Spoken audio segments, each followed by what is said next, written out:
Well, I got it unloaded and it wasn't uneventful. The right side brake locks up, the left side one doesn't work, and with the weight on the back, I ended up swinging the front end around, and then when I was backing down, the steering wheel came off my hand, so I was able to stop it before I got it off, and I almost went ass over tea kettle and run myself over taking the tractor off. But I shut it down and I put a bolt on the steering wheel. I fixed that, and so now it's here in the garage. That would have been cute.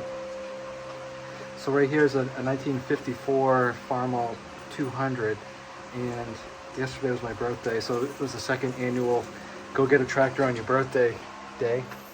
This tractor had a bucket on it at some point because you can see how they've diverted the hydraulics, and what they would do is they'd use the same touch control, the auxiliary valve here for the loader or the fast hitch, and you just would turn this valve here either forward for the fast hitch or this way for the loader, and that would divert it. And generally these came with an auxiliary hydraulic tank on them because they needed the reservoir to power the pistons.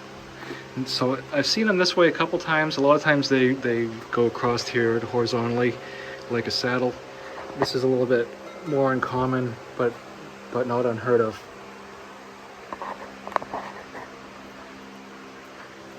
So I got the battery charging. It runs really good. There's a little bit of an oil drip under it, and I just tightened up the oil pan. The front middle bolt I think is snapped off because it's just turning loosely. It does charge.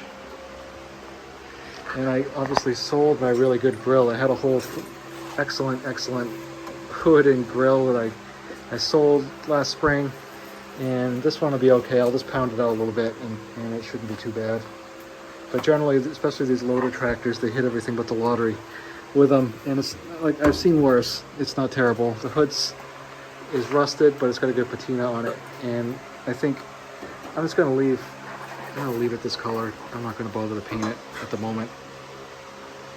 The front tires and rear tires are, well, the rear tires don't match, but they got some good checking on them.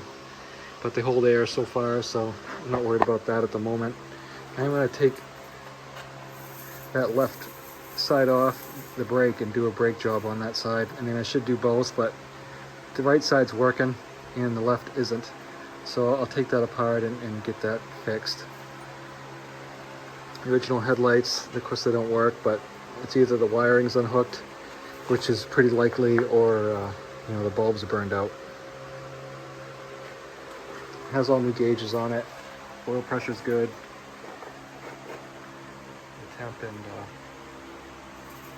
battery, the generator charging gauge both work pretty well. Has the flip-up seat, which was an option. It did come with a new steering wheel, it just wasn't fastened. And I got a full set of weights on it. And then I've got this, I want to say this is an FC21 fast hitch mower. There's two, one had an offset pulley and one was right over the top. So I think this is the one that goes with the Super C or the 200. But it's a 6-footer, so it's the same as my other one.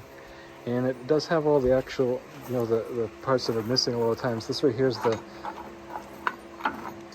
shackle and the brace that hooks onto your axle, and this stops the mower from dropping too far. It keeps your shoe off the ground.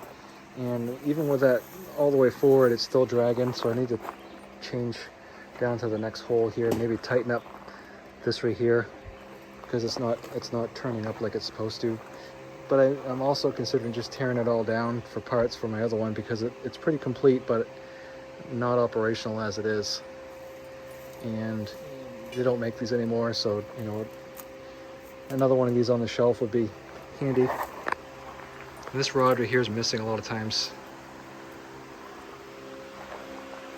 It does have the leveling link on it, which a lot of times people take off for whatever reason, but these are juxtaposed. This should be on the inside and that on the outside. And like I said, the brakes here don't work. I got a brand new muffler. It's over there. I'm gonna do what I always do and just take the Rust-Oleum high temp, grill paint and spray it down, and that'll preserve that for a long time. It's got fresh oil in it, which I know the guy got it from, and I know that he he tuned it all up so it wasn't like he was trying to hide anything. The telescoping one is a little bit bent, and I'll tell you how that happens is it comes unhooked. The pin comes out or whatever, it comes unhooked, and then it drives into the ground and bends it off at an obtuse angle, and then you've got a bow. But it's not too bad. Hydraulics work really well.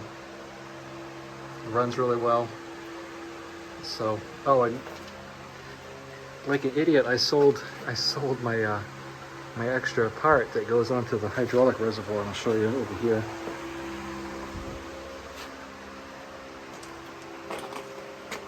This part right here, so you can buy the gauge. That's not a problem. The problem is trying to get this part right here that has the hole in it for the temperature gauge. And like I said, like an idiot, I sold mine with that 100 that I got rid of, the 130 or whatever it was. So I'm gonna change that out. And like I said, I don't think I'm gonna paint anything.